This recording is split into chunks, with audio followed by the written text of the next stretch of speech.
My old man is just good for forking over the cash. He's already lived his life. The most painful betrayal, when your own son only sees you as a wallet. I never imagined the cruelest words I'd ever hear in my life would come from the mouth of my own boy.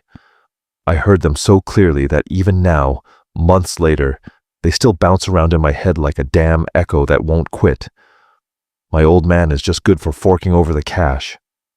6 words, 6 daggers stuck straight into my heart as a father. And the worst part is that he said it with such a stone-cold casualness, so naturally, like someone commenting on the weather or the score of the Bears game. There was no pain in his voice, no shame, just an ugly truth that he believed, hook, line, and sinker. Before I go on, subscribe to the channel and hit that notification bell, because what you're about to hear, you won't believe it. I swear on my mother's grave, I heard those words by pure chance. Or maybe it wasn't chance, you know? Maybe life has mysterious ways of showing you the truth right when you need to see it most. I was in my own house, in the hallway by the living room, about to go in and say hi to my son and my daughter-in-law who had come to visit. But I stopped in my tracks when I heard my name. Are they talking about me? I thought. And a naive part of me hoped to hear something nice, some cool memory, a word of thanks. Man, was I wrong. My old man is just good for forking over the cash, Mark said. My son, the person I gave everything to, absolutely everything. And then he added, as if the first gut punch wasn't enough, it's about time he gives us what's ours. That house is in his name, but we're his only heirs. Why do we have to wait for him to kick the bucket to live well? I was paralyzed behind that wall. My hand was trembling on the doorknob. My heart was pounding so hard I was afraid they'd catch me. But I needed to hear more. I needed to know how deep this mess went. Then I heard the voice of Gabby, my daughter-in-law.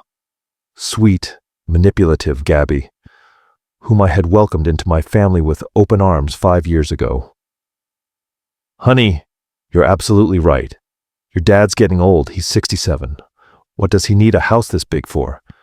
He could live in a tiny little apartment, something simple, and we could take the house. Besides, with the money he has saved up, he could help us start the business we want. I mean, he's already lived his life. He's already lived his life. As if I were an old piece of furniture to be thrown out. As if my years, my sacrifices, my love as a father meant absolutely nothing. But what came next was even worse. My son, Mark, the kid I taught to ride a bike, the teenager whose education I paid for with so much effort, the man I helped get his first job, answered with words I will never forget. You're right, baby. I'm going to talk to him. If he won't agree to it nicely, we'll have to find another way. I know a lawyer who specializes in these cases. We can declare him incompetent or something. He's old. He probably forgets things. But what happened next changed absolutely everything.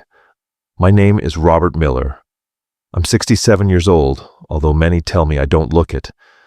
I was born in a small town in Oklahoma, the son of farmers who could barely read and write, but who taught me the value of honest work and dignity.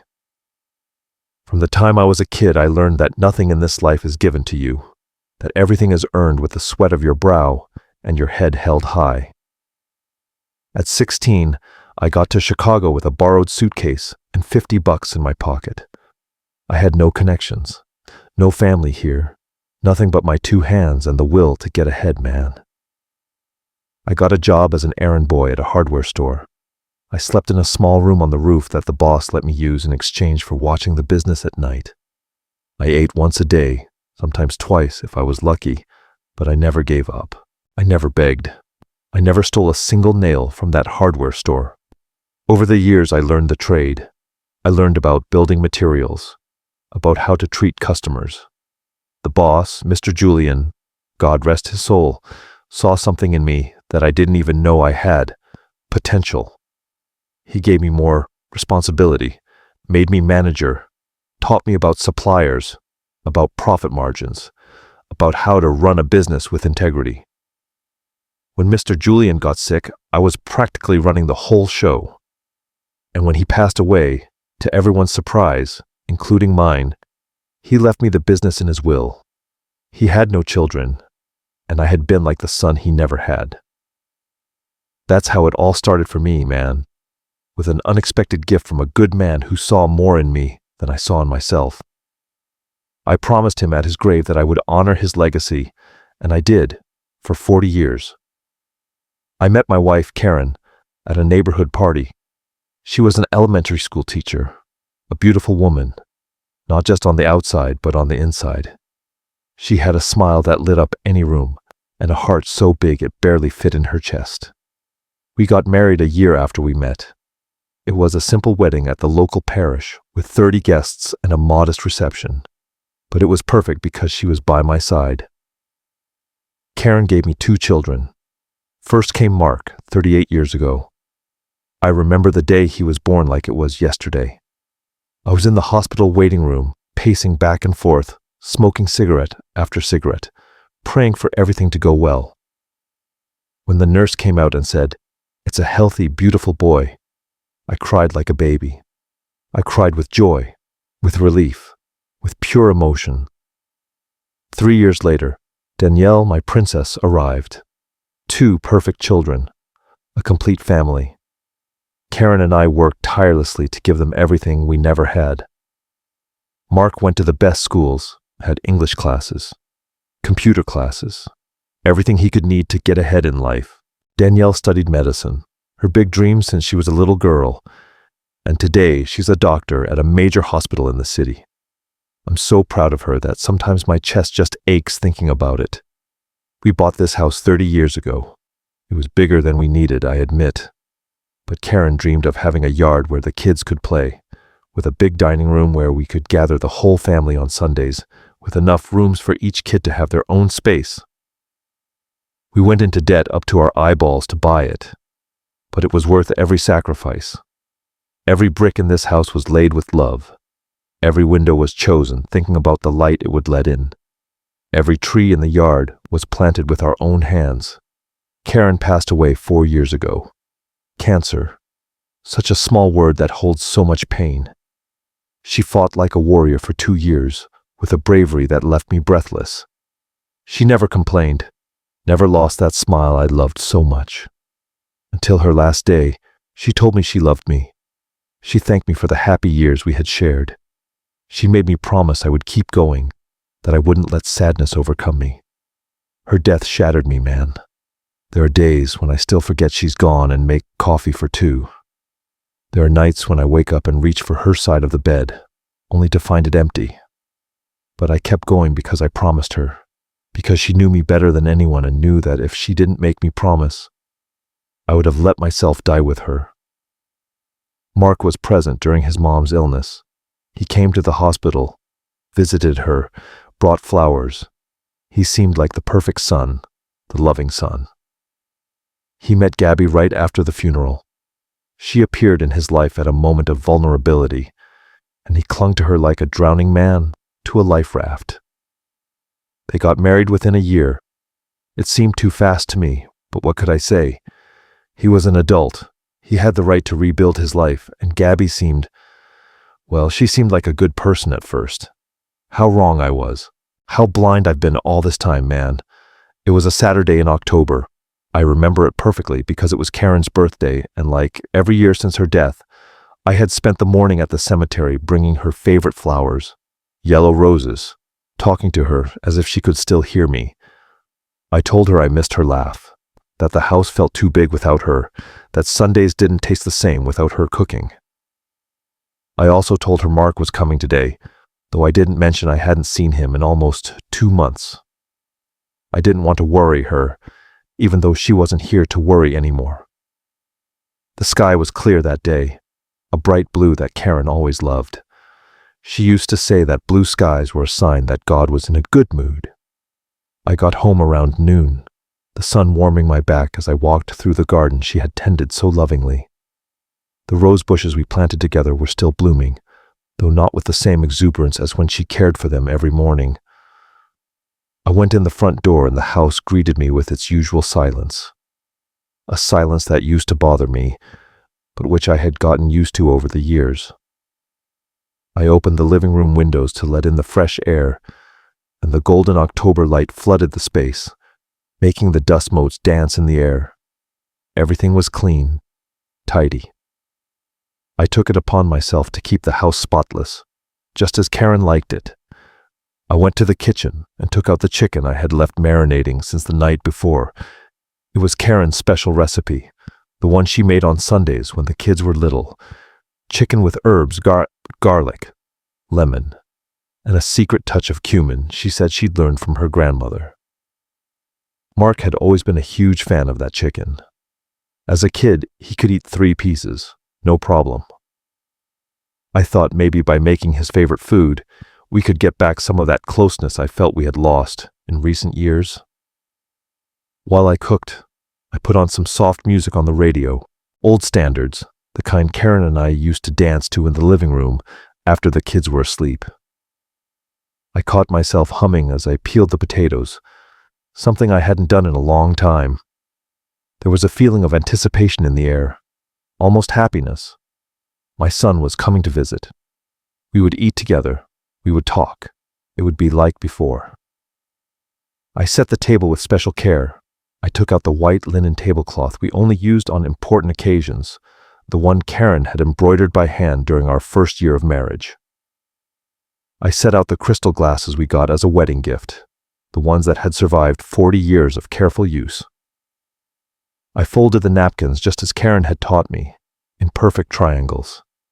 I even cut some roses from the garden and put them in the vase in the center of the table. The clock said 1:30 when I finished getting everything ready. Mark had said they'd arrive at 2. I checked the kitchen one last time, making sure everything was perfect. The chicken in the oven, the potatoes boiling, the fresh salad in the fridge. I had also made Gabby's favorite dessert, a tiramisu I'd seen on a cooking show, and that took me all of Friday morning to make.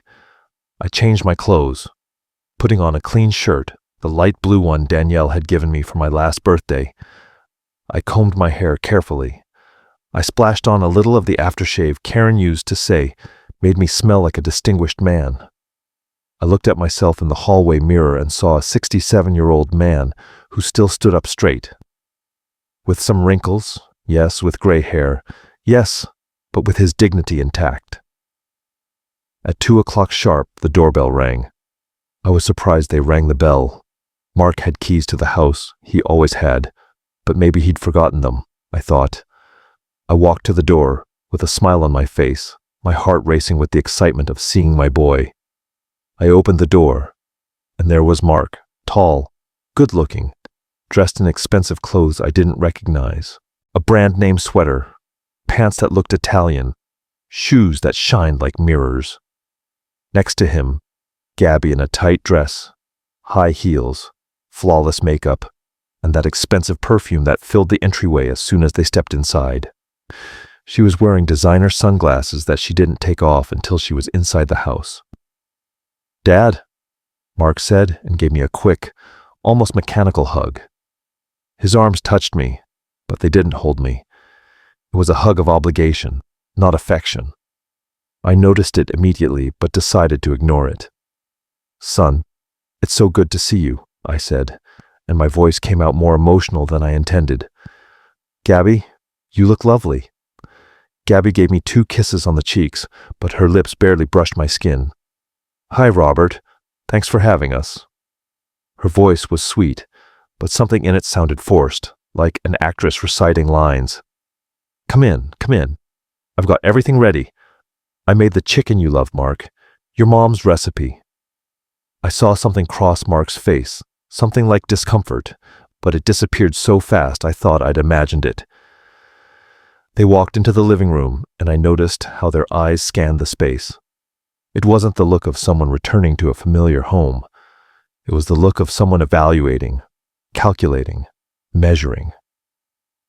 Gabby touched the back of the sofa. She ran her hand along the fireplace mantel. She looked up at the ceiling with an analytical expression. "House looks good, Dad," Mark said, but there was something strange in his tone. "You keep it up all by yourself?" Yeah, of course. I clean every week. Do the minor repairs myself. You know your mom taught me to be tidy. It's a lot of work for a man your age, Gabby said, sitting on the sofa as if she were testing it. This living room is huge. What do you need all this space for? The question struck me as odd, but I brushed it off. It's the family home. You kids grew up here. It has good memories. Memories don't pay the bills, Gabby muttered, but when I looked at her, she smiled innocently. Well, I said, rubbing my hands together with a nervousness I didn't understand. Let's eat. Everything must be ready. We sat at the table. I had planned to sit at the head of the table, as always, with Mark on my right and Gabby on my left, like in the old family dinners. But Gabby sat at the opposite head, the one that had been Karen's place. Without asking, Mark took the seat next to her. I served the food carefully. The chicken was perfectly golden, juicy, and smelled wonderful. The potatoes were just right. The salad fresh and colorful. I felt proud of the result.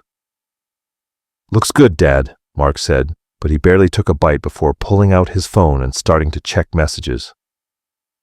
Gabby ate delicately, cutting tiny pieces, chewing slowly, but her attention was everywhere except the food. She looked at the paintings on the walls, the curtains, the dining room chandelier. I tried to make conversation. How's work, son? Fine, he replied without looking up from his phone. And you, Gabby? How's your job at the marketing firm? Oh, I quit 3 months ago. They didn't value me. Oh, I'm sorry. Are you looking for something new? I'm considering my options, she said vaguely, and looked around the room again. Silence settled over the table, an uncomfortable, dense silence, very different from the family lunches I remembered. I tried to fill that silence with more questions, with anecdotes, with anything. I told them about the hardware store, about a customer who had come in looking for the exact same kind of hinges we sold 30 years ago. I talked about the weather, the garden, how well the tomatoes were growing this year. Mark answered with monosyllables. Gabby smiled politely, but her mind was clearly elsewhere. I felt like a desperate host trying to entertain bored guests, when all I wanted was to have a normal family meal with my son. When we finished, I cleared the plates and served dessert. The tiramisu looked beautiful, with its perfect layer of cocoa powder. Gabby tried one bite. It's good, she said without emotion, though a little sweet for my taste. I swallowed my disappointment. Next time, I'll use less sugar. Don't worry about it, she said, putting down her spoon. I'm full anyway. I made coffee. The strong coffee Mark always liked. I served it in the special cups, with sugar and cream on the side. We moved to the living room. I sat in my usual armchair, the one that had been mine for 30 years. Gabby and Mark settled on the sofa, she leaning against him in a way that seemed territorial, possessive. There was a moment of silence as we all drank our coffee. Then Gabby pulled out her phone and started texting.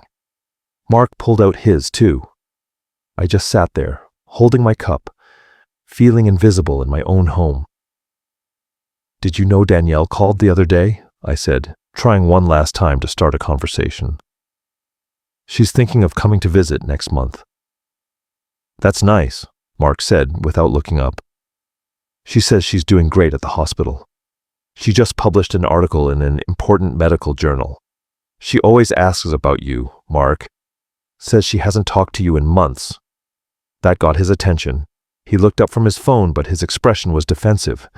I've been busy, Dad. We don't all have free time like Danielle. She doesn't have much free time either. She's a doctor, works 12-hour shifts. But she always finds time to call her old man. I don't know why I said that. I didn't mean for it to sound like a reprimand, but it came out that way. I saw Mark's jaw tighten. Well, Danielle was always your favorite anyway. The sentence hung in the air, heavy with a resentment I never knew existed. That's not true, Mark. I love you both equally. Whatever you say, he muttered, going back to his phone. Gabby put her hand on Mark's thigh, a gesture of support, but also of complicity. I didn't know what to think.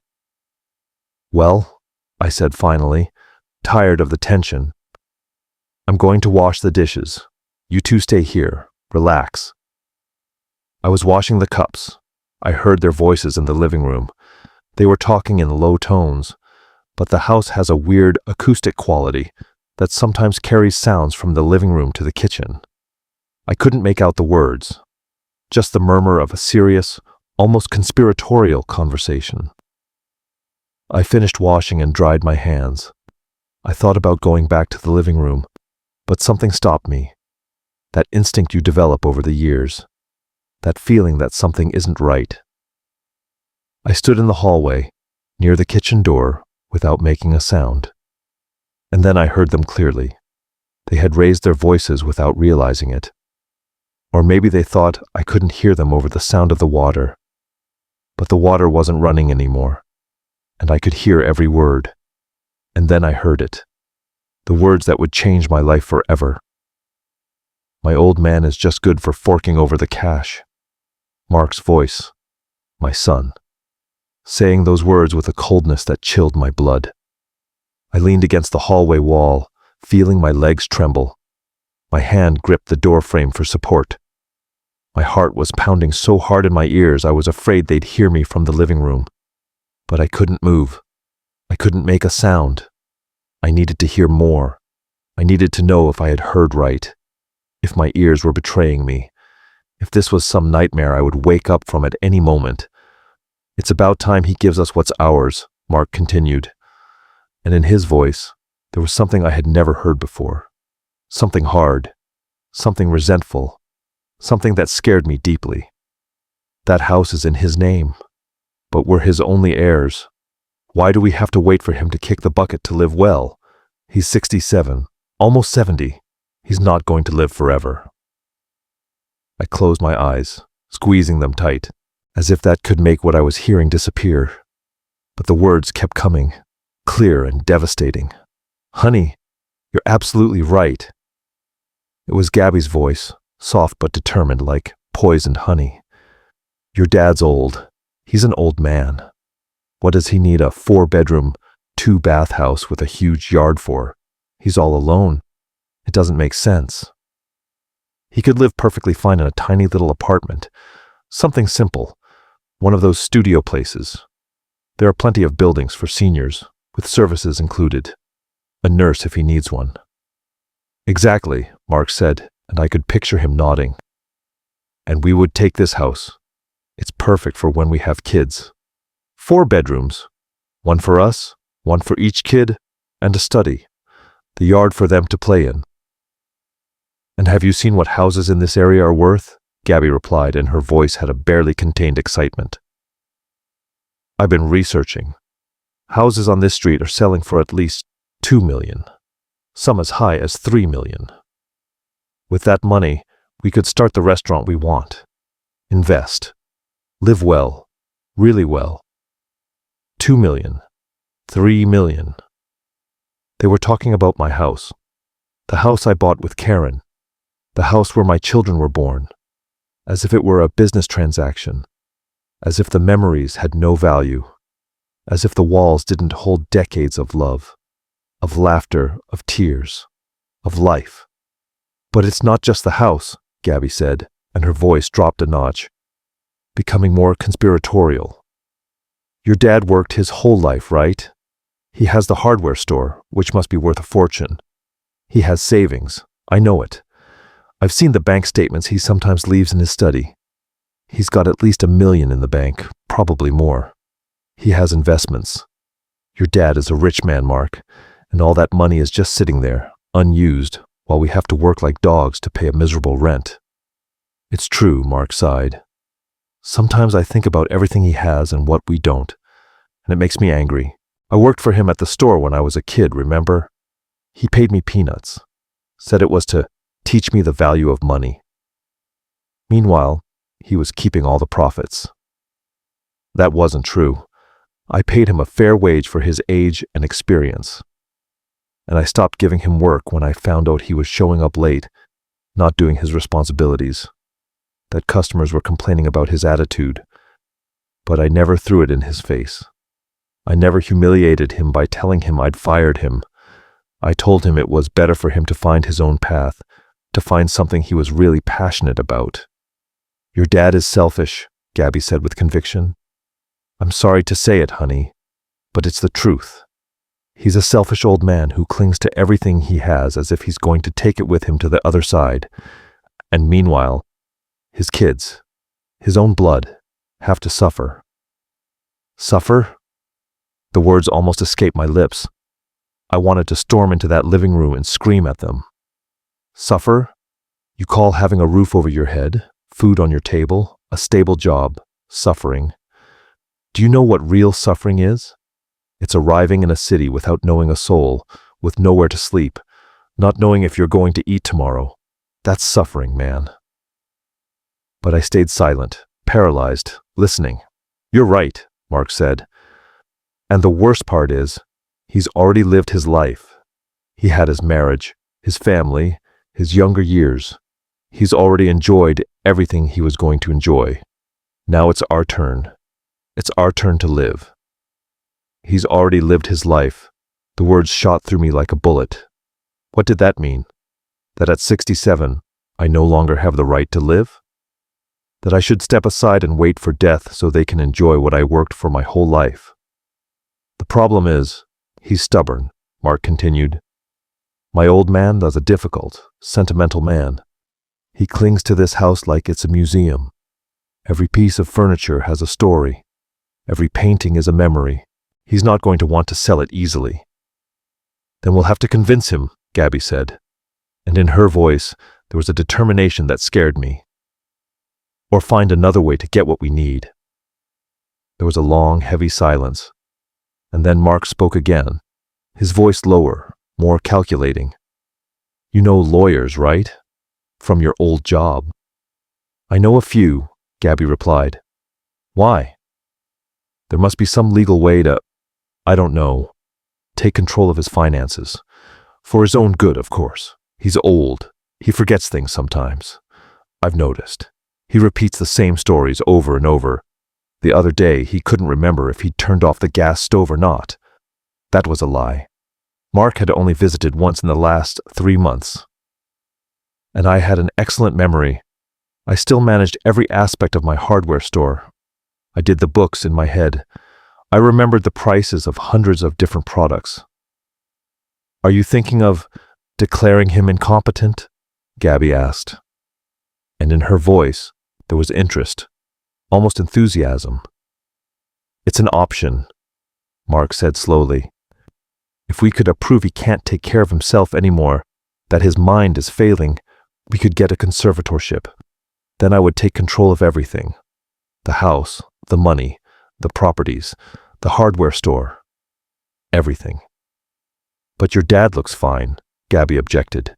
He's lucid. He cooks, he cleans, he drives. It's not going to be easy to convince a judge he's incompetent. I know a doctor, Mark said. Dr. Evans. We went to college together. He owes me a few favors. I could get him to sign a medical certificate saying my old man is showing signs of senile dementia, that he's not fit to manage his own affairs. A fake certificate. They wanted to falsify a medical certificate to declare me incompetent, to steal my autonomy, my dignity, my entire life. That's brilliant, Gabby said, and I could hear the smile in her voice. And once you have the conservatorship, what would you do? First, we'd sell this house. We'd find him a small, cheap place, one of those decent but affordable nursing homes. With the money from the sale, we'd open the restaurant. I'd also take control of the hardware store. I could sell it or put it in my name directly. And your sister? Gabby asked. Danielle is going to ask questions. Mark laughed, a bitter, humorless laugh. Danielle's in Denver, a 5-hour flight away. She barely visits once a month. By the time she finds out, it'll all be done. And anyway, she was always the old man's favorite. He'll probably leave her something in his will. But we'll get the good stuff, the stuff that's really worth something. Perfect, Gabby said. And how long do you think this will all take? A few months, 3 or 4 if everything goes well. First, I have to get the medical certificate, then file the papers with a judge. The legal process can take time, but by the end of the year, we could have total control. Grand opening for the restaurant in January. They were talking about my life as if they were planning a vacation, with that same lightness, with that same lack of regard for what their words meant. There's just one problem, Mark said, and his voice turned more serious. My old man isn't stupid. He's old, yeah, but he's not an idiot. If we start pushing him too hard, if he suspects anything, he could act. He could change his will. He could talk to his own lawyer. He could make all this much harder. Then we have to be smart, Gabby said. We have to keep visiting him, being nice, making him think we care. In the meantime, we prepare everything behind the scenes. And when it's all ready, we act fast, before he can react. You're right, Mark said. I'll call Evans this week. I'll start looking up lawyers who specialize in these cases. And I'll come visit my old man more often so he doesn't suspect anything. Perfect, honey. Gabby's voice was pure satisfaction. In a year, we'll be living here. This will be our house. Everything will be ours. All ours, Mark repeated. There was a moment of silence. Then I heard the sound of a kiss. They were celebrating the theft of my life. I pulled away from the wall, moving slowly, silently back to the kitchen. My legs could barely hold me. My heart was pounding so hard I thought I was going to have a heart attack right there, in the hallway of my own home, while my son planned to steal everything from me. I leaned against the sink, gripping the edge with both hands. The cold metal anchored me to reality. This was happening. It wasn't a dream. It wasn't a nightmare. It was real, horrible, and completely real. My son, the baby I held in my arms 38 years ago, the boy I taught to ride a bike, the one I took to his first day of school, the one I comforted when the girl he liked rejected him, the teenager I stayed up late for every night, worrying about his grades, his friends, his future, the young man I helped get his first job, his first apartment, his first car. That son, my son, wanted to destroy me. I closed my eyes and saw Karen's face. My wife, my partner, my love. What would she say if she could hear this? And who adored Mark, who always defended him, who said he just needed time to mature. Karen, who died believing she had raised a good man. Karen, I whispered in the empty kitchen. Karen, my love. What do? I don't know how to fix this.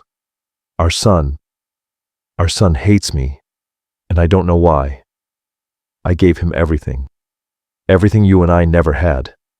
And for what? For him to see me as an obstacle. I spoke to her as if she could hear me, as if somewhere in the universe, her spirit could hear my pain and send me a sign, an answer, some comfort. There was no answer, just the silence of the afternoon. I heard footsteps approaching. I quickly turned on the water, pretending I was washing something. I took a deep breath, trying to control my face, my expression, my trembling hands. Dad, Mark's voice called from the kitchen doorway. We're leaving. We have some things to do. I dried my hands slowly, giving myself time to compose my face. When I turned around, I forced a smile that I hoped looked natural.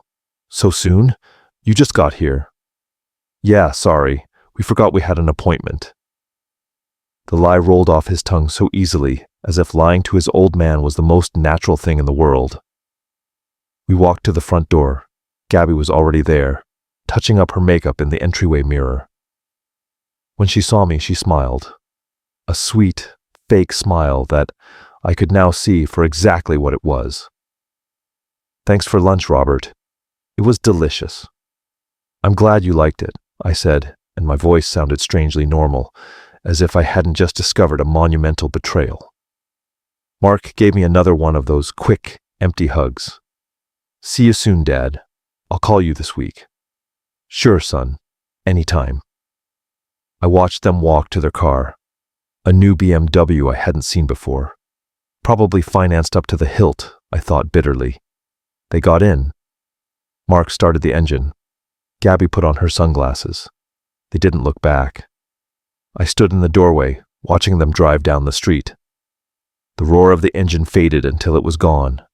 The silence returned. I closed the door, slowly. I slid the deadbolt. I leaned my back against the wood. And finally, I let the mask drop. The tears came. Hot, bitter tears that rolled down my cheeks without control. Tears for the son I had lost. Because this was a loss, man. Maybe worse than a death, because when someone dies, you're left with the good memories. But this tainted everything. Every happy memory was now stained with doubt. Did he ever love me? Or was I always just a means to an end?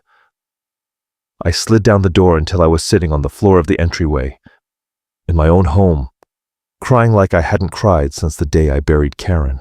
And in that moment, sitting on the floor with my heart shattered, and the life I knew crumbling around me, I made a decision. I was not going to be a victim. I was not going to let them steal everything I had built. I was not going to let them declare me incompetent. Lock me away in a nursing home. Take away my dignity. Karen didn't raise me to be weak. Mr. Julian didn't teach me to back down. I hadn't come from my little town with nothing and built all this just to hand it over without a fight to someone who didn't value it.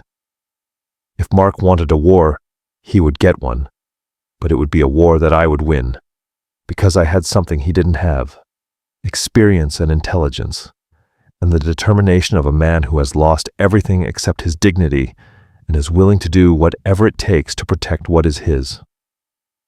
I got up from the floor. I dried my tears. I looked at myself in the entryway mirror.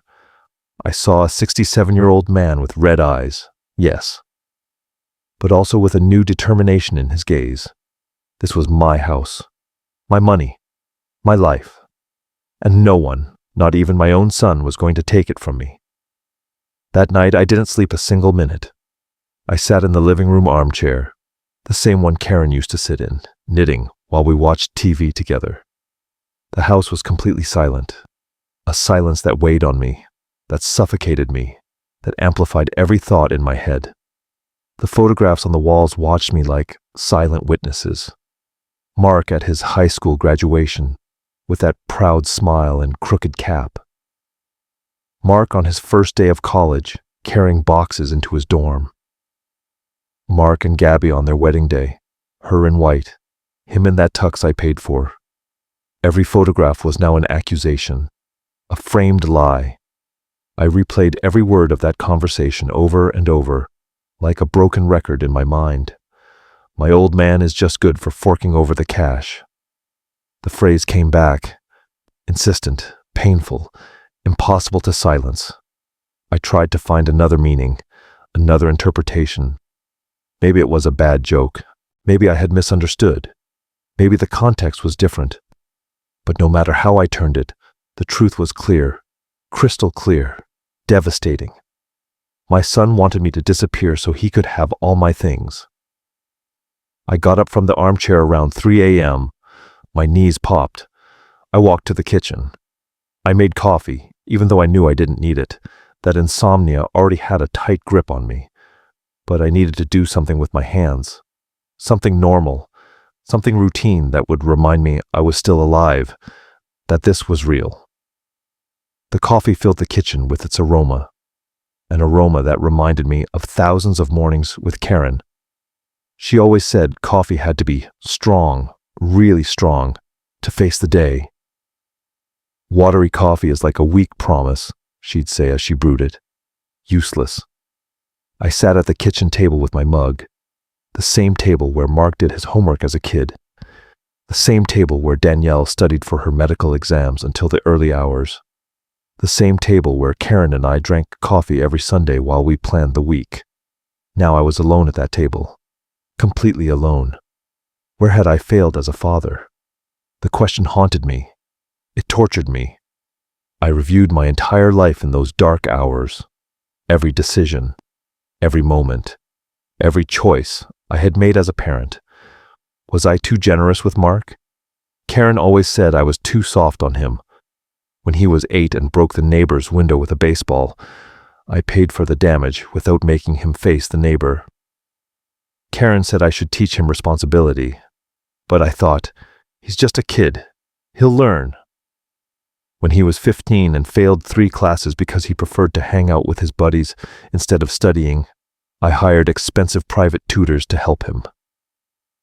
Karen said I should let him suffer the consequences, repeat the grade, learn the lesson. But I thought, I don't want him to fall behind. I'll help him this time. When he was 20 and crashed the car I'd given him, driving drunk after a party, I paid for the full repair. $5,000. Karen cried that night.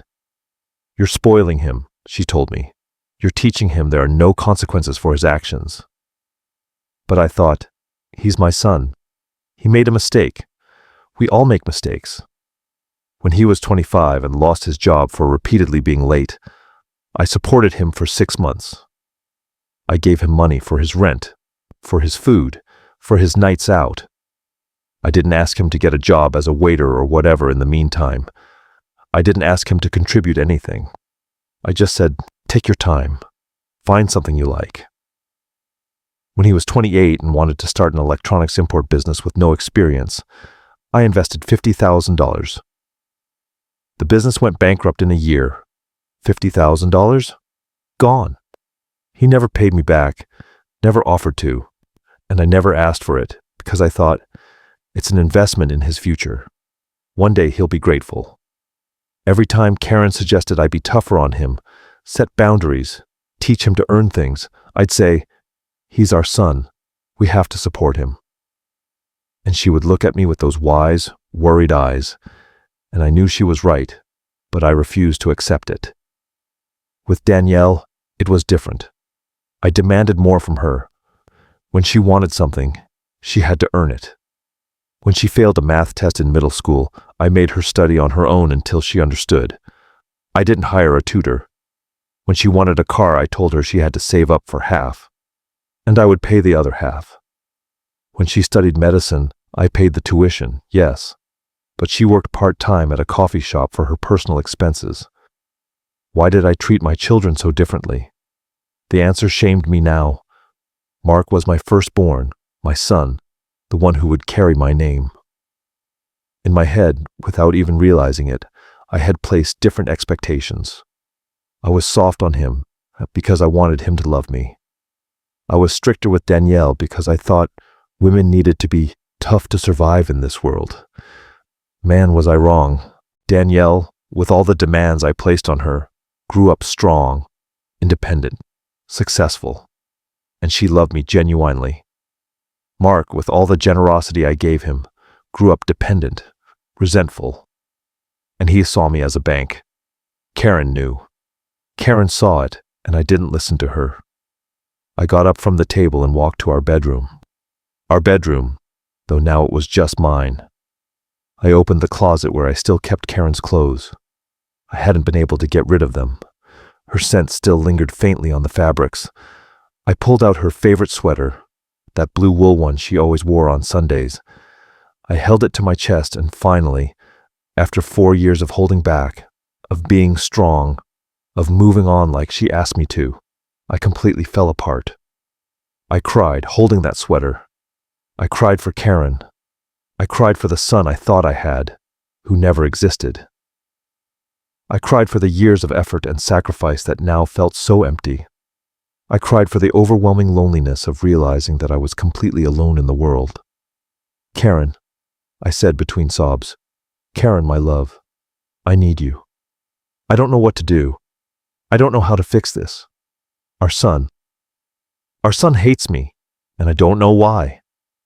I gave him everything you and I never had. And for what? For him to see me as an obstacle. I spoke to her as if she could hear me, as if somewhere in the universe her spirit could hear my pain and send me a sign, an answer, some comfort. There was no answer, just the silence of the early morning. I went back to the living room with Karen's sweater still in my hands. I sat in the armchair and started to remember. I remembered the day Mark was born. That perfect moment when the nurse placed him in my arms for the first time. So small, so fragile, so perfect. I had sworn in that moment that I would be the best father in the world, that he would never suffer what I suffered, that he would never know hunger or cold or fear. I had kept that promise, maybe too well. I remembered his first day of school. Karen had dressed him in his new uniform. He was nervous, clinging to my hand. "Are you going to leave, Daddy?" he asked me with little tears in his eyes. "Don't go." And I stood outside his classroom for the first hour, just so he would know I was there. I remembered when he turned 10 and asked for a ridiculously expensive bike we couldn't really afford. I worked extra shifts for 2 months to buy it. We wrapped it and put it in the living room. When he came down on his birthday morning and saw it, he screamed with joy and hugged me so tight. "You're the best dad in the world," he said. I remembered his college graduation. I was in the front row with Karen by my side, both of us crying with pride when they called his name. He had studied business administration, not with great grades, but he finished. And I thought, he made it. My son made it. I remembered his wedding. I paid for almost everything. The church, the reception hall, the food, the band, the honeymoon trip, $40,000, 2 years of savings. But it was worth it, I thought, because my son was happy, because he had found someone, because he was starting his own family. All those memories, thousands of moments, thousands of displays of love, of sacrifice, of unconditional support. And for what? To hear, "My old man is just good for forking over the cash." The pain transformed into something different as the sky began to lighten with the dawn. It wasn't just sadness. It was something more complex. It was disappointment. It was anger. It was the devastating feeling of having been used for 38 years. I wondered when it had started. When exactly had Mark stopped seeing me as his dad and started seeing me as a source of cash? Was it gradual? Was it sudden? Was it Gabby's influence? Or was this always there, latent, waiting? I thought about the last few years. After Karen's death, Mark had started visiting less. His calls became shorter, his visits more spaced out. He always had excuses. Work, commitments, tiredness. But now I saw the pattern. Every time he came, he always mentioned money in some way. "Dad, how are sales at the hardware store?" "Dad, have you thought about what you're going to do with this house?" "Dad, you've got good savings for your retirement, right?" I thought it was fatherly concern. How naive I was. Gabby had appeared right after Karen's funeral, at Mark's most vulnerable moment. Was it a coincidence? I doubted it now. Gabby was calculating, smart, manipulative. She had seen the opportunity. A man in his late 30s with a widowed father who had property and money. The perfect target. And Mark, weak as he always was, had fallen completely under her influence. But I couldn't just blame Gabby. Mark was an adult. Mark had made his own decisions. Mark had said those words with his own mouth. Gabby hadn't put a gun to his head to make him say, "My old man is just good for forking over the cash." The sun began to stream through the windows. A new day. But I didn't feel renewed. I felt as if a part of me had died during the night. I looked at myself in the hallway mirror. I saw a 67-year-old man who had aged 10 years in one night. Deep dark circles, red eyes, slumped shoulders, a defeated man. No. The word came from somewhere deep inside me. No, I was not going to be that man. I was not going to let this destroy me. Karen didn't raise me to be weak. She made me promise her I would keep going, that I wouldn't be defeated. "Forgive me, Karen," I whispered to the mirror. "Forgive me for not listening when you told me I was spoiling a Mark. You were right. You were always right. But I'm not going to fail again. I'm not going to let them destroy me. I went to the bathroom. I took a cold shower. I shaved carefully. I got dressed in clean clothes. I combed my hair. Each action was deliberate, symbolic. I was preparing myself not to give in, but to fight. Because I had made a decision during that endless night. If Mark wanted my inheritance, he was going to have to wait a long time, because I had no plans to kick the bucket anytime soon. I was going to live every remaining day of my life with dignity and autonomy. And if they wanted to declare me incompetent, they were going to find a fight they didn't expect. Because I wasn't incompetent. I was perfectly lucid, and I was pissed off. And a lucid, pissed off man is dangerous, man. I was going to protect what was mine, not out of greed, not out of revenge, but out of principle. Because a man who doesn't defend the fruits of his labor isn't a man. Because dignity is non-negotiable. Because Karen taught me that respect is demanded, not begged for. At 7 a.m., when his office opened, I made a call. "Mr. Cole," I said when my lawyer answered, "it's Robert Miller. I need to see you. Today. It's urgent." There was a pause. Mr. Cole and I had worked together for 20 years. He knew my voice, my patterns, and he detected something different.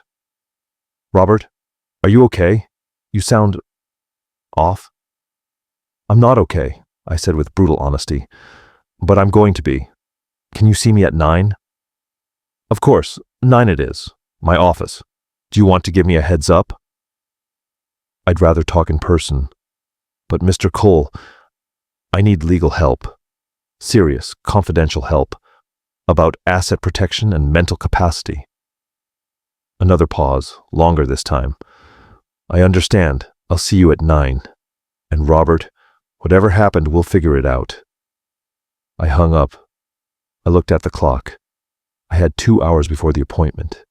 2 hours to organize my thoughts. 2 hours to turn pain into strategy. I poured another coffee. I sat at the kitchen table with a notebook and a pen. And I started to write down everything I had heard. Every word, every detail, the dates, the names, Mark and Gabby's entire plan. If this was going to be a war, I needed documentation. I needed evidence.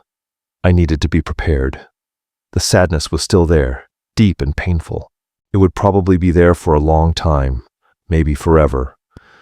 Because losing a child like this is a grief without end. But alongside the sadness, there was something else now. Determination, strength, the clarity that comes when you have nothing left to lose because you've already lost the most important thing. My son was dead to me, not physically, but emotionally. The Mark I loved, the son I thought I had, never existed. He was an illusion. And illusions, however painful, must be broken to see reality. The reality was that I was alone, but that was okay. I had been alone before. When I arrived in this city with only $50, I'd made it then. I'd make it now. The difference was that now I had experience. I had resources. I had knowledge. And I had something Mark would never have. The strength that comes from building everything from scratch. From knowing the true value of work, of sacrifice, of dignity. At 8:30 I left the house. I locked the door. I looked at my home, my sanctuary, my museum of memories, and I promised myself that no one was going to take it from me. It was time to fight, and this time I was fighting to win. At 9 a.m. sharp, I was sitting across the desk from Mr. Bernard Cole in his downtown Chicago office. The office smelled of fresh coffee and old books. The walls were covered with shelves full of legal codes, case law, and meticulously organized files. Mr. Cole was a man of order, of precision, of results. I had met him when I bought my house 30 years ago. He handled the whole transaction. Since then, he had been my lawyer for everything. Hardware store contracts, the will after Karen died, some minor disputes with suppliers. We were more than lawyer and client. We were friends.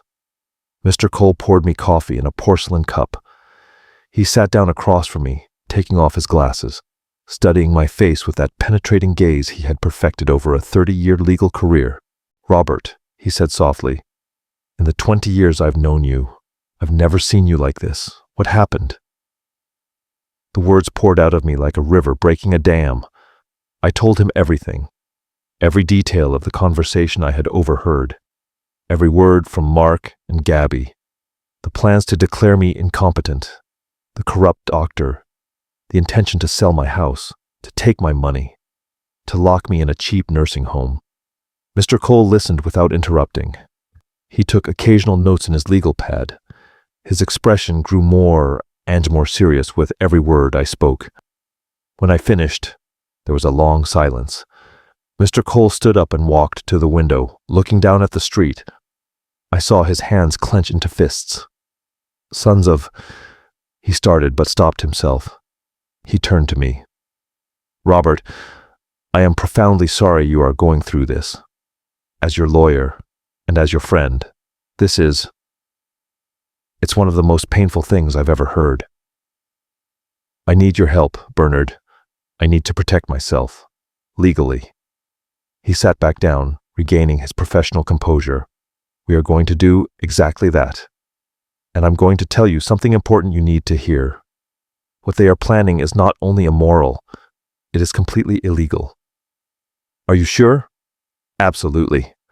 To declare someone legally incompetent in this state, it requires exhaustive medical evaluations from multiple independent specialists. It can't be done with a single certificate from a buddy doctor. Any competent judge would throw something like that out immediately. And if they found out the certificate was fraudulent, your son and that doctor could face criminal charges." A small wave of relief washed over me. "But they can try. They can put me through that process. Yes, they can try. And it would be painful, public, and humiliating. Which is why we're going to make sure they never even get to file those papers with a judge." "How?" Mr. Cole opened his laptop and started typing. "We are going to build a legal wall around you, so solid, they can't touch you. First, medical evaluations. Today, I am going to schedule appointments for you with 3 specialists I trust. A general physician, a neurologist, and a psychiatrist. The best in the city. What for? To prove with official and recent medical documentation that you are in perfect mental health, that your memory is excellent, that your judgment is intact, that there is no sign of dementia, Alzheimer's, or any other condition that could affect your competence. In writing. Makes sense. These evaluations will be exhaustive. Cognitive tests, brain scans, full psychological workups. And we are going to keep those results in my safe with certified copies. If anyone ever questions your mental capacity, we will have irrefutable documentation that as of this date, you were perfectly fine. What else? Second, we are going to completely overhaul your current will. When did you make it? 4 years ago, after Karen died. And how did you distribute your assets? I swallowed. 50% for Mark, 50% for Danielle. Everything equal. Mr. Cole shook his head. We are changing it. Completely. Can I do that? Doesn't he have rights as my son? In this country, you have almost absolute testamentary freedom. You can leave your assets to whomever you wish. Your children, strangers, charities. To your dog, if you wanted. Mark has no automatic right to your inheritance while you are alive and mentally competent. So, what do you suggest? I suggest we create a new, much more specific and detailed will, and that we include a very important clause, a no contest clause. What's that? It's a clause that basically says this: if any heir attempts to contest the will, or tries to have you declared incompetent, or initiates any legal action against you or your estate while you are alive, they automatically forfeit their share of the inheritance. Everything you were going to leave them goes to the other beneficiaries. I thought about it. Is that legal? Completely. It's used frequently in cases where there's concern that an heir might cause problems. It's a form of protection. So, Mark would lose everything if he tries anything. Exactly. And that clause needs to be written very clearly, with no ambiguity. Any attempt at legal manipulation, any action to take away your autonomy, anything that remotely smells like what they're planning, and he automatically loses his inheritance. I like that, I said. I like that a lot. Now, Mr. Cole continued, we need to talk about how you want to redistribute your assets. Have you thought about that? I hadn't slept, but my mind had been working all night. I want the majority to go to Danielle. She genuinely loves me, but also, I paused. I also want to do something meaningful. Karen always dreamed of helping underprivileged kids. Can I set up some kind of fund or foundation in her name? Mr. Cole's eyes lit up. Absolutely. We can establish a foundation that provides educational scholarships. It can be part of your will. Or we can even create it right now, while you're alive. I want it to be for poor students like I was, who have the opportunities I never had. Beautiful, Robert. Truly beautiful. Karen would be proud. And the hardware store, do you want Mark to inherit it? No, he never valued that business. He never understood what it means. I want it to go to my loyal employees, the ones who've been with me for years. They understand the value of honest work. We can structure that as a co-op or as shares distributed among them, whatever you prefer. And the house? That question hurt. I don't know, Bernard. You don't have to decide now, but let me ask you something. Do you want to keep living there? Knowing what you know? Knowing that every time Mark visits, he'll be calculating what it's worth? The question hit me hard. I hadn't thought of it like that. Think about it. I'm not saying sell it, but consider your options. You could sell it and buy something smaller, but just as nice. Use the extra money for Karen's foundation, to travel, to live your remaining years well. Or you could stay there and make it very clear in your will that the house goes specifically to Danielle, or to the foundation, to be sold and turned into more scholarships. I need time to think about that. Take it. But Robert, I want you to think about something important. Your life isn't over. You're 67. You're healthy, mentally sharp. You could easily live another 20 years or more. Don't make decisions based on pleasing people who don't value you. Make decisions that make you happy. His words hit me deep. You're right. Third, Mr. Cole continued, consulting his notes, we need to establish a power of attorney, but a limited and very specific one. What does that mean? A power of attorney is a document that lets someone make decisions for you if you become incapacitated. But we're going to set it up so it only activates under very specific circumstances. If multiple independent doctors certify that you are truly incapacitated. Not one doctor, not someone's buddy, multiple independent specialists. And who do I name? You trust Danielle with your life? Yes. Then she should be your agent, but only for medical decisions in a real emergency, not for financial decisions while you are conscious and capable, and that power cannot be wielded at will. Only under very strict, verifiable conditions. Perfect. Danielle would never abuse that. Exactly. And if Mark ever tries anything, Danielle will have the legal authority to block him. Mr. Cole kept writing. Fourth, we are going to review all your properties and bank accounts. I need you to bring me every document. Property deeds, bank statements, investments, everything. We're going to make sure everything is impeccably documented and that there's no legal ambiguity they can exploit. I have them all organized at home. Good. Bring them tomorrow. And fifth, we are going to draft a letter, signed by you, witnessed by me, dated today, explaining the situation. It's not an official legal document, but it is evidence of your state of mind right now. In that letter, you will explain why you are making these decisions, that you are in full command of your faculties, and that any future attempt to declare you incompetent should be viewed with extreme skepticism. Does that work? It works as evidence of your intent and your lucidity at this moment. If it ever goes to court, that letter, combined with the medical evaluations, will make it almost impossible for them to succeed. I leaned back in the chair, feeling for the first time in 24 hours that maybe, just maybe, I was going to be okay. How long will all this take? The medical evaluations, we can start this week. The new will, I can have it ready in a week. 2 at the most. The document review depends on how organized they are. But let's say another week. In a month and a half max, you will be completely protected legally. And how much will all this cost? Mr. Cole looked at me directly. Robert, you've been my client for 20 years. You're my friend. I'm going to charge you my normal rates, nothing inflated. We're probably talking about around $7,000 for everything. The legal consultations, drafting the new will, the complete document review, all of it.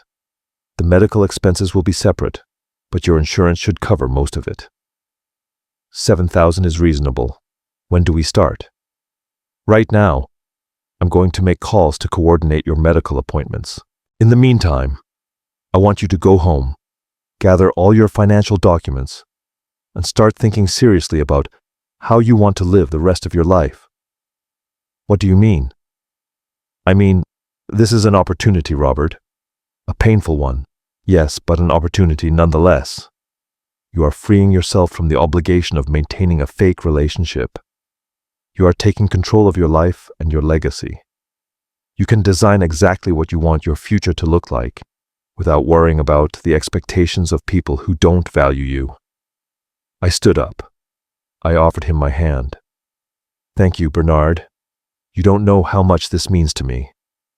He shook my hand firmly. Robert, I've watched you build an empire from scratch. I've watched you raise a family, lose your wife, and carry on with dignity. I am not going to let anyone, not even your own son, take that dignity from you. We're going to protect you. I promise. I left Mr. Cole's office feeling lighter than I had in 24 hours. It wasn't happiness. It was something different. It was empowerment. It was the feeling of having regained some control in a situation that felt completely out of control. I walked through the downtown streets, the morning sun on my back. The city was alive with activity. People going to work, street vendors, the noise of traffic. Life went on, and my life was going to go on too. I passed a coffee shop and decided to go in. I ordered a coffee and a pastry. I sat by the window, watching the people pass. And for the first time since yesterday, I ate something. The pastry tasted like cardboard, but I forced it down. I needed to keep my strength up. My cell phone rang. It was Danielle. Dad, how are you? I haven't talked to you in days. Her voice, my daughter, my girl, the one who did love me, genuinely. I felt my eyes well up. Danielle, sweetheart, I'm okay. How are you? Good, Dad. Tired. The hospital's crazy this week, but good. Hey, I was thinking of coming to visit next weekend. Does that work for you? I'd love that, honey. Perfect. And Dad, I don't know why, but I feel like you need to talk. Is there anything you want to tell me? My daughter, always so perceptive, always so connected to me. Yeah, honey, there are some things we need to talk about, but it's better in person. Is everything okay? You're worrying me. Everything's going to be okay, Danielle. I promise. I'll see you on the weekend. I love you, Dad. I love you too, sweetheart. More than you can possibly imagine. I hung up and stared at my phone. I had 2 children. One who saw me as a wallet, another who called just to see how I was. The difference was night and day. But I had Danielle, and I had my dignity. And I had a plan. I wasn't a victim anymore. I was a man who had decided to fight. And this fight I was going to win.